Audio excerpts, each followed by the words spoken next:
High secondary 2024-এ আমার total marks আছে, তোর জন্য আমি আগে থেকেই সরি চেয়ে নিচ্ছি। আমার দুটো সাবজেক্টে এটা হচ্ছে আমার রেজাল্ট, আমি টোটাল পেজ, এটা হচ্ছে আমার সার্টিফিকেট। আমার এখনো কেমন একটা লাগছে যে। নমস্কার সবাইকে, সকলকে আরো একবার আমার চ্যানেলে স্বাগত। আশা করি তোমরা সকলে সুস্থ আছো, ভালো আছো, আমিও অনেক ভালো আছি। তো আজকের ব্লগটা একটু অন্যরকম হতে চলেছে। এই ব্লগটাতে তোমরা অনেক কিছু জানতে পারবে। আজকে ছিল আমার স্কুলে লাস্ট ডে, মানে এইচএস তো হয়ে গেছে, শুধু তাই না রেজাল্ট আউট হয়ে গেছে। তো সেই রেজাল্টটাই আনতে আমি আজকে স্কুলে যাচ্ছি। আর এই ড্রেসটা যখন ফার্স্ট টাইম গায়ে পরলাম না, তখন একটা কেমন লাগছিল যে হ্যাঁ, আমি আর কখন এই ড্রেসটা পরে স্কুলে যাবো না, আজকেই লাস্ট। এরপরে আবার শুরু হবে কলেজ লাইফ, সেখানে আবার আলাদা মজা। তো যাই হোক, কিছু পেতে গেলে তার মূল্য হিসাবে কিছু তো দিতে হয়, তাই না? আর লাস্ট দিনে মাই আমাকে রেডি করে দিচ্ছিল। আর এই চুড়িদারটা জানো তো আমার না, এটা হলো আমার মায়ের চুড়িদার। মায়েরটা যখন এনেছিলাম তখন সেটা পুরোই সাদা ছিল। আমাদের স্কুলের জন্য শুধু হাতায় লাল বর্ডারটা নতুন করা হয়েছিল। শেষবারের মতন এই ড্রেসটা পরলাম, সত্যি ভাবলেই কেমন লাগছে যে আর কোনোদিনও এই ড্রেসটা পরবো না। এখন বাজে 11:55, ঠিক আছে? তো আমি টোটাল রেডি হয়ে গেছি। আমাদের বাড়িতে একটা বান্ধবী আসবে, তো ওর সাথে একবারে যাবো স্কুলে রেজাল্ট আনতে। টাটা।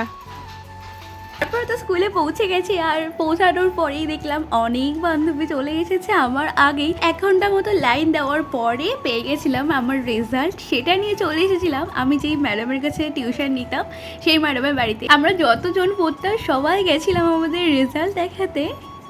চলে আয় চলে আয়, আমি তোকে দেখেছি তুই আসছিস। ম্যাম দিয়েছে দর্শনের জন্য। আচ্ছা, ফিলোজফি তো, তাই তো, দর্শন। আর এটা রেজাল্ট, বাহ। তাহলে স্কুল লাইফ আজকে শেষ, খতম। কি খুশি না খুশি না? এখন খুশি লাগছে তো, এরপরে দেখবি নিজেই বলবি যে ওই লাইফটাই ভালো ছিল, যেটা আমরা এখনো মিস করি। তো বাড়িতে চলে এসেছি, আর তোর একটা জিনিস দেখানো হয়। আমি যে ম্যাডামের কাছে ফিলোসফি আর হচ্ছে সংস্কৃত পড়তাম, সে ম্যাডাম আমাকে এই গিফটটা দিয়েছে, ঠিক আছে? এটা অনলি ফার্স্ট আর সেকেন্ডেরকেই দিয়েছে। তো রেজাল্ট কেমন কি হলো সেটা আমি একটু পরে জানাচ্ছি, চেঞ্জ করে নিই, কারণ কিছুক্ষণের মধ্যে দাদাও চলে আসবে। স্নান করে চলে এসেছি, যেহেতু বললাম যে দাদা আসবে, তো সেও তোর মাকে খাইয়ে দিচ্ছে, নচেত তোর মাকে ওকে খাইয়ে দেয় না, তাই তো? তো বলতেই দিল না। যাই হোক, এটাই বলতিস তুই। 2টো বেজে গেছে। হ্যাঁ, একটু দেরি হয়ে গেছে আজকে স্কুল থেকে আসতে। একটু কয়লার মতন কালো হয়ে গেছে আমার। তুই তো কয়লার মতন কালোই। দাদা খুব খিদে পেয়েছি। আমি তো জানি আমি কি। রানু মণ্ডলের মতো ডায়লগ দিচ্ছে পারবে, আমি তো জানি আমি কি। কেমন হয়েছে? ভালো হয়েছে? ইলিশ মাছ, ভাত, সাথে একটু যদি বেগুন আর আলু। হেভি সুন্দর। তো দাদা আমাকে কিছুক্ষণ আগেই পড়িয়ে গেল। তারপরে কিছু ছোট ছোট কাজ ছিল যেগুলো আমি কমপ্লিট করলাম। তারপরে মনে পড়লো যে হ্যাঁ, আজকে তো রেজাল্ট বেরিয়েছে, তোমাদের সাথে তো রেজাল্টটা শেয়ার করা হয়নি।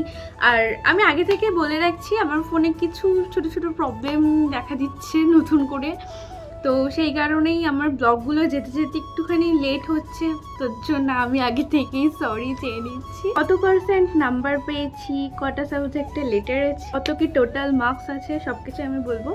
আমি ঘিরে যাচ্ছি, আসলে প্যান্ট অফ করা হয়েছে, না হলে তো ভয়েস ক্লিয়ার আসবে না। চলে আসি আসল কথায়। মে মাসের 8 তারিখে আমার রেজাল্ট বেরিয়েছে, আর সেটা স্কুল থেকে আমাকে দিয়েছে মে মাসের 10 তারিখে।